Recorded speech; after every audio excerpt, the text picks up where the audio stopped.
Howdy folks, Jambareeqi here. Let's talk about the British TV station, Channel 4. When growing up, Channel 4 was one of my gateways to animation. In the early hours of the morning, Channel 4 used to screen surreal animated shorts, as well as episodes of King of the Hill and South Park. Channel 4 also broadcasted a TV special called 100 Greatest Cartoons. The 100 Greatest Cartoons was a countdown show, hosted by British comedian Jimmy Carr, featuring interviews with comedians, directors, and voice actors. It went through the nation's favourite animated films and TV shows based on a public voting system. This countdown had a huge impact on me. It enlightened me. It showed that animated films weren't just family-friendly fairy tales. They could be dark, strange, unusual, unique, fresh, and even a bit sleazy sometimes. 100 Greatest Cartoons introduced me to such titles as Akira, Legend of the Overfiend, Fritz the Cat, and the subject of today's review, Belleville Rendez-Vous. Belleville Rendez-Vous is a French, hand-drawn, animated adventure movie. A quiet boy lives with his grandma in France. He feels very bored until he's given his own bicycle. That boy grows up to become a man with a passion for cycling. One day the grandson enters Tour de France and ends up being kidnapped by the French Mafia. So Granny and her overweight dog Bruno go on a journey to rescue her grandson. Along the way they meet a trio of eccentric triplets who love making music out of household items.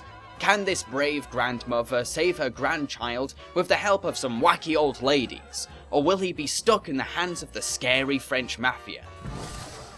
This is a really charming movie, full of heart and passion. It's very inspiring to watch an old lady and her pudgy dog travel far and wide to do something dangerously ambitious, never giving up and playing some cool music on the way. Now, the most notable aspect of this movie is its limited use of dialogue. Sure, there are voiceovers, but for the most part, the main characters don't say that much. Some may think that sounds boring, but you have to remember that animation is a visual medium. Dialogue isn't essential or 100% necessary for telling an animated story. The power of animation is its ability to get across anything at all without saying a word. This is why I found films like Tiny Robots and Steam Boy to be boring. They rely on spoken dialogue more than visual storytelling. So we're mainly watching people talking to each other, which doesn't make for engaging animated entertainment. Now don't get me wrong, I'm not saying that dialogue is an inherently bad thing. It can add to the experience of a movie by supporting it. My point is that if you rely more on spoken dialogue than visuals for an animated movie, then you're going to render the animation useless and make the film boring to watch. If you're more interested in telling a story through words than visuals, then write a novel or make a radio play. Use a medium that doesn't draw from visuals. Belleville Rendezvous relies on visuals more than dialogue. This gives the animation a strong purpose. It's evident that this film wants to use animation to tell a story. To support the film even more, the pacing is hypnotically slow and takes its time, which is great considering how much wonderful stuff is on display. This pacing helps us to soak in the atmosphere, observe the surroundings, and appreciate every detail on screen. There's plenty of material for the film to work with, and thanks to the gentle pace of the storytelling, we can get sucked into a cinematic vision of France that's beautiful, exotic, and enchanting, but also excitingly dark and sleazy. However, if you don't have the right level of patience, then this movie may not be for you. I mean, if you like your movies to be loud and constantly active, then you could be out of your comfort zone for this one. But if you can get engaged in the film's humble charm after the first scene, then you're bound to enjoy the whole feature. The grandma, Madame Sosa, is a sweet woman who loves and supports her grandson all she can. It's really lovely watching her push her grandson to great lengths to help motivate him for Tour de France. She's a very moving cinematic figure because she achieves so much throughout the story, despite her old age and short height. It's her love for her grandson that drives her to make risks and get around obstacles. She's practical, tenacious, resilient, and also a little bit cheeky. Bruno the dog loves food and gets bored quite easily. I will admit that Bruno's habit of barking at trains can get a bit irritating after the 10th time, but again, it's still pretty inspiring to see an overweight dog journey pretty far in loyalty towards his owner. In addition, the film sometimes lets us dive into his dreams, and let's just say that Bruno's psyche is strange yet fascinating. The grandson is a man with a high level of perseverance that's been inspired by his plucky grandma. He practices hard and puts all his energy into the race. Even after he's captured and exploited by the Mafia, he still keeps on trucking. I love that. He's a very brave chap with the soul of his grandmother. The triplets of Belleville are brilliant. They are insanely likable thanks to their wacky charisma, friendly smiles, and quirky mannerisms. Every second they're on screen, they are incredibly funny and amusing. They completely steal the show with their pleasant laughter and strong passion for music. However, these sisters are more than entertaining comic relief. They're also very involved in the story. They support Madame Sosar all the way and show a lot of courage in the process, proving themselves to be competent, physically strong, and tough-spirited. I love these triplets, I really do, and you're bound to feel the same way. The Mafia leader never says a word, but he still comes off as a frightening villain.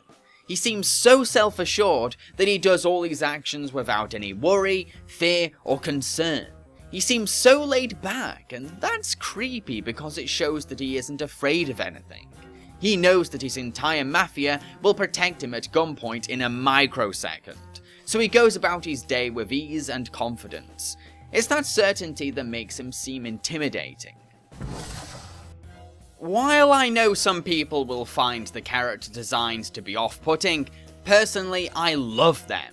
There's so much personality in their faces, and each character has an interesting body frame or distinct facial features. An animated character doesn't always have to look pretty, refined, and polished.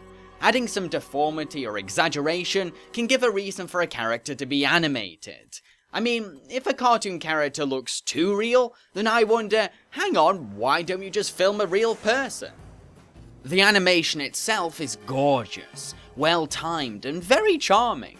The movements can be subtle, yet clearly get across an emotion, a feeling, or a certain action perfectly. Each character has their own unique walk cycles, quirks, habits, or mannerisms. These fascinating secondary actions give so much identity, personality, and detail to the characters. Separate movement traits can help to set characters apart and create their own individualities. Every movement is fluid, decently paced, and loaded with distinct charisma. Each expression or gesture reflects a character's mood or emotions in the simplest and clearest of ways. Because this film has limited dialogue, the animation has to rely on visual signals to make characters communicate. The movie does this in a lucid and understandable way, through expressive character animation or subtle hints. In addition, the animation lovingly embraces the strange character designs, taking huge advantage of the characters' distinct appearances by using their bodies or faces to capture their personalities. The animation for this film is passionate, competent, and very pretty to look at. Now, because this film is almost dialogue-free, it's very difficult for me to do a detailed critique on the voice acting. However, I can discuss the voices for the triplets, because they make the most noises. They mainly do these gibberish sounds, but there's a lot of energy and humour in these little sounds they make. It's really quite funny. Nope.